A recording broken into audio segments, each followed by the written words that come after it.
পাক রব্বুল আলামিন গায়বী আওয়াজের মাধ্যমে মুসা আলাইহিসসালামের সাথে কথা বলা শুরু করলো।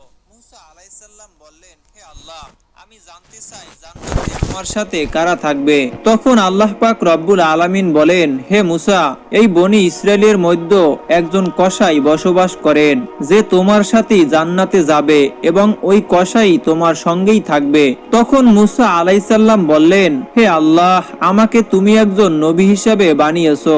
আমার সঙ্গে নবী রাসূল, আল্লাহওয়ালা, বুজুর্গ এবং দরবেশ জান্নাতের মধ্যে থাকার কথা, আমার সঙ্গী হবার কথা, কিন্তু কসাই কেন?